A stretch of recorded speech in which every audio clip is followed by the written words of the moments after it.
Hello बच्चों, चलिए प्रश्न को पढ़ते हैं। 0.5 लीटर H2 को 0.8 बार तथा 2.0 लीटर O2 को 0.7 बार दाब पर 1 लीटर के पात्र में 27 डिग्री सेल्सियस पर भरा गया है। मिश्रण पर दाब कितना होगा? आपको विकल्प दिए हुए हैं। विकल्प ए है 0.4, विकल्प बी है 1.5, विकल्प सी है 1.8 और विकल्प डी है इनमें से कोई नहीं। तो आइए बच्चों, मुख्य अवधारणा को समझते हुए हम इस प्रश्न को हल करते हैं तथा विस्तार पूर्वक इस प्रश्न के संदर्भ को समझते हुए इस प्रश्न को हल कर सही विकल्प का चुनाव करते हैं। तो सामान्य रूप से इस प्रश्न को हल करने के लिए हम यहाँ समीकरण या जो आदर्श गैस समीकरण है PV बराबर nRT इसकी मदद लेंगे। अब जैसा कि हम जानते हैं H2 के मोलों की संख्या हम निकालेंगे कि H2 के मोलों की संख्या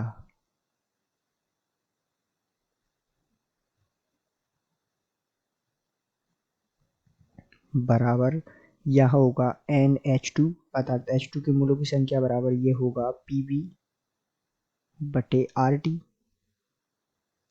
और जो दिए मान है हम इस सूत्र में रखेंगे अर्थात NH2 बराबर जो हमें मान दिए हुए हैं 0.8 गुणा 0.5 और बटे में RT। तो यहाँ हमें प्राप्त हो जाएगा 0.40 बटे RT। ठीक है, ये मान हमें प्राप्त हो गया।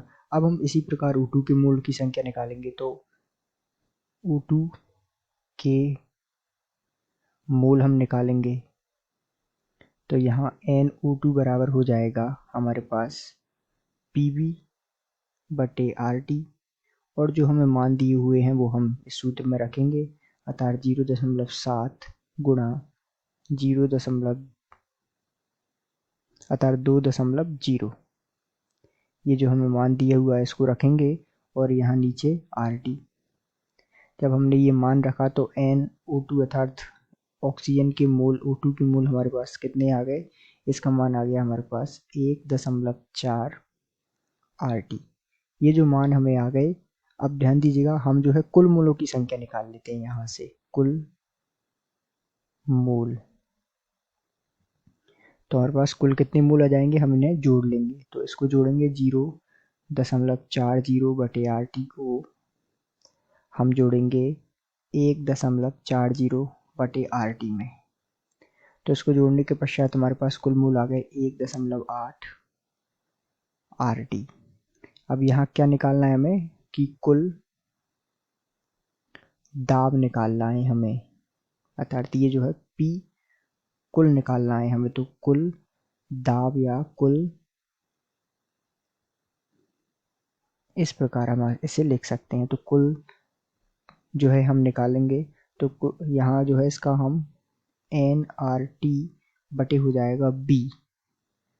तो हमारे पास जो कुल मोल आए वो आए 1.8 RT और यहाँ हो जाएगा RT बटे अर्थात 1। तो ये जो है हमारे पास हमने और B जो कि हमें दिया हुआ था अर्थात आयतन कितना दिया हुआ था 1 लीटर हमें दिया हुआ था कुल आयतन है, तो इसका मान रख दिया। अब यहाँ हमारे पास ये P कुल का मान कितना आ जाएगा, ये इसे हल करने पर आ जाएगा हमारे पास 1.8 वायुमंडल।